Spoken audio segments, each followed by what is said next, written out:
according to St. Luke, the 4th chapter.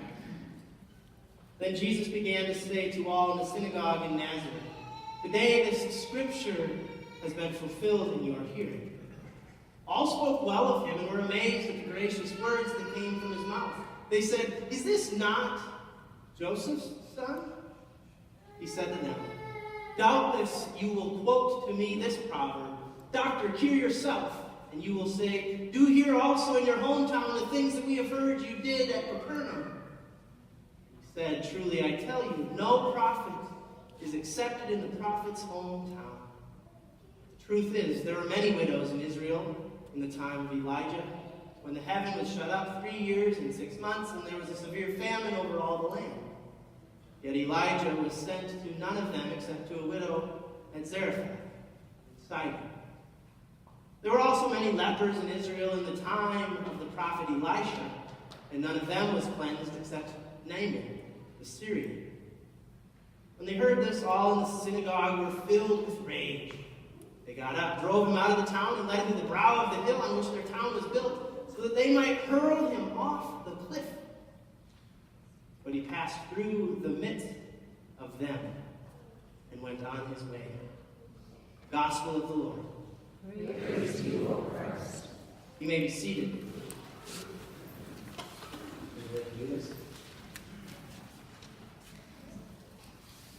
People of God, grace to you and peace from God and from our Lord and Savior Jesus Christ. Amen. I found a couple, I was reading a couple of Maya Angelou quotes, and I want you to think of this gospel text we just heard in the context of these two quotes. First, your crown has been bought and paid for. Put it on your head and wear it. The second, I respect myself and insist upon it from everybody. And because I do it, I then respect everybody too. Raise your hand quick. Here, you're going to sit right here, okay? All right. I'll get you done. Raise your hand quick if this is your hometown. If Eau Claire is your hometown, right? It's not mine. The Tech is my hometown, but I hope that when my children are asked that years down the road, they will say, "Yep, Eau Claire is my hometown." Raise your hand if this is your home church. Most of you, right? Okay? We've just heard the gospel text, which brings us the saying, the prophet is not welcome in their hometown. Right? Jesus actually says it flat out. The prophet, you will tell me the prophet is not welcome in the prophet's hometown. How are you all feeling about still residing in your hometown? Now, we have to work with the understanding of prophet. Right? Prophet is one who brings good news, tells of the good that is to come. It's a mantle that no one wants to claim. But if we think of it in the terms of one who brings good news to those who need to hear it, we should all think of ourselves as prophets. Right? Unfortunately, you all need to move because you are not welcome in your hometown. Right? Jesus says it flat out. And there's an overlap between this week's gospel and last week's gospel. We have the first verse this week is the last verse from last week. Where last week Jesus has just told them everything that is good about him. We'll go back and read it quick. He rolled up the scroll. Nope, back further. The Spirit of the Lord is upon me because he has anointed me to bring good news to the poor. He has sent me to proclaim release to the captives and recovery of sight to the blind, to let the oppressed go free, proclaim the year of the Lord's favor. They like this message. But he ends it with, today this scripture has been fulfilled in your hearing. Because you've heard this, those things are going to happen. Right? That for that scripture to be fulfilled, the people who have heard it are going to bring sight to the blind, release to the captive, and the oppressed go free. And this week's gospel starts with reminding us of what Jesus has just told them. And they like it. They're like, yeah, this is good stuff. And the one clown group, who, if he just kept his mouth shut, says, wait a minute. is this not Joseph's son? And it like sets Jesus off because he's smart. Jesus, he's half God, so it's understandable that he knew this would happen. And he says, I knew you would do this. I knew you would say this. I knew you would not welcome me. Which really they hadn't said that. All they were doing is like, wait, this is who we think it is, right? We do know this kid. So he tells them, these are the things you're going to do to me. He gets done, and all of a sudden they've gone from, man, this guy talks a good talk, to, we should really think about throwing him off a cliff. That's a leap. Like, no pun intended. That's a leap to go from, we really like what he's got to say. I'm kind of excited about setting the captive free, unbinding the oppressed. This sounds like good stuff, but maybe we should throw him off a cliff. Out of nowhere. But because he said, I know you aren't going to welcome me, and I know that you are going to hold the fact that you know me over my head, you aren't going to accept this. So they're filled with rage, and bring him to the brow of the hill on which the city is built, so that they can throw him off. Oftentimes I think the prophet not being welcome in their hometown can be a self-fulfilling prophecy. Because we know what we think people think they know about us. Right? Do we follow that? Because I think I did. We know our deepest, darkest secrets, and we think everybody else does too. Or at least they're going to find out. And eventually we'll be uncovered as the fraud we think we are. What do we do with it? Jesus senses this unwelcome, and he tells them what it's going to be like, to the point that they're filled with rage. But he knows his purpose. He knows his calling. He knows the good news of the gospel. And guess what? So do we. This past week I was at the ELCA Youth Workers Network Extravaganza, and one of our main stage speakers was Terry Alton, who I had the good fortune of being a student of at Luther Seminary. And she said a quote that has stuck with me. And she said, we have the ability to live with unlimited love, grace, and compassion because the source is God. The theme of our gathering, this extravaganza I was at, the theme was disrupt. And each and every speaker talked about how the love of God, the grace of God, the events of the world disrupt everything we know, good and bad. Our big banquet meal, we had dessert first.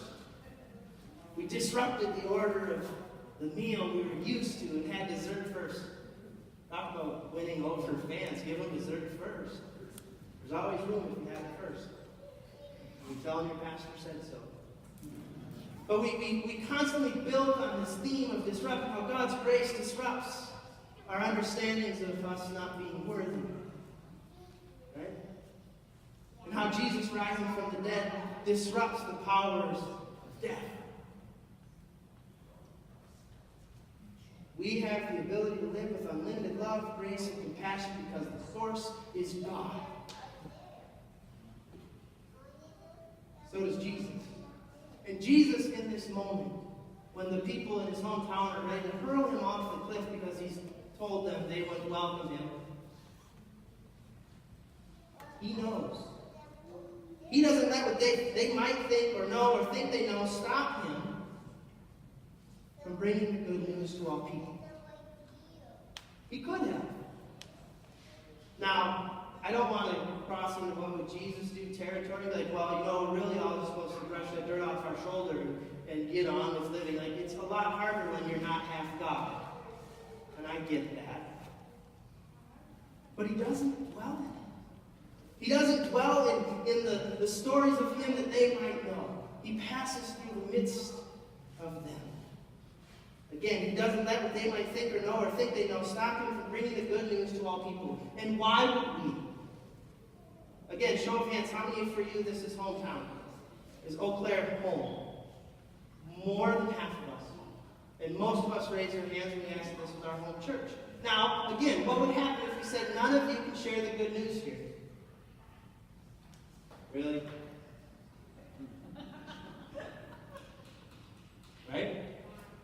would bet much of the population of Eau Claire, many of the people who live in Eau Claire, I don't know the numbers, maybe one of you out there does, probably call Eau Claire home.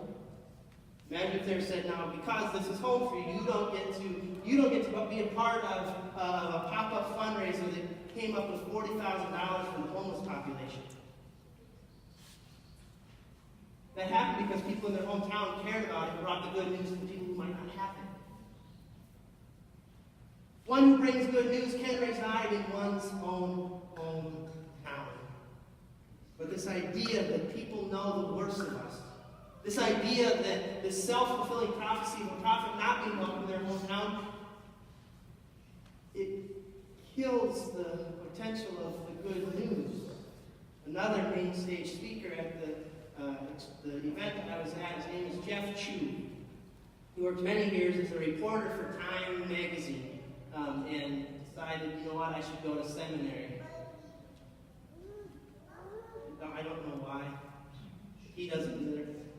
But he went to seminary and so now he's this theologian and truly magnificent story of his seminary experience that I encourage you to try to find or just pick my brain about it because I'm still trying to figure out the profound theology I heard from him. But one of the things he said was, if murder is to take a God-breathed life, I murder every time I denigrate myself. Think about that. I know that's a big, scary word, right? But every time we tell ourselves, well, these people know me. Every time we tell ourselves, well, I don't know if I can share that good news because they'll see me as the fraud I think I am. Every time we feed into that self-fulfilling prophecy of not being welcomed in our hometown, what are we doing? We're saying, I can't share the good news. That's hogwash.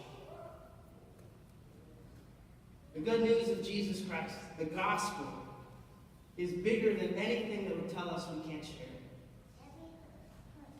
We saw that lived out in this community's response to a need that really, quite frankly, overwhelmed the ministry. We have a ministry in the Chippewa Valley now who's wondering, what do we do with this surplus? We can reach out into other communities now. I want to ask the question, if in 1 week's time, a community would respond giving $40,000 to a homeless ministry, how would a community respond if they were challenged to not need a ministry like that? In 1 week, $40,000 to help the homeless. One single week. I don't even think we're at the week point yet. When did it start? Tuesday? Tuesday to Sunday. $40,000. How would a community respond if they were given the challenge to not need a ministry that reaches the homeless? You understand what I'm saying, right? If the community was challenged to not have a homeless population.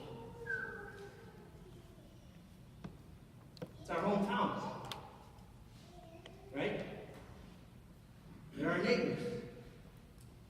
But if we think we can't bring good news to our hometown, it won't happen. People of God, I tell you, you can bring good news to your hometown. Jesus did. They still heard it. Right? I mean, I hope that the people who heard that day were going to remember that they really loved what Jesus had to say about setting the oppressed free, restoring sight to the blind. Like, I think they're going to remember that. And we do too. We have a story, one of the greatest stories. We've been called as people of God to tell one of the greatest stories that's ever been told time and time again. Like the hymn says, to those who've never heard it and those who know it best. I love that verse. I love to tell the story to those who know it best. We don't think they need to hear it because they know it so well. They see you hungering and thirsty. Hear it like the rest. People of God, let's be prophets. Scary task, I know. But we can share good news right here in our hometown. Thanks be to God.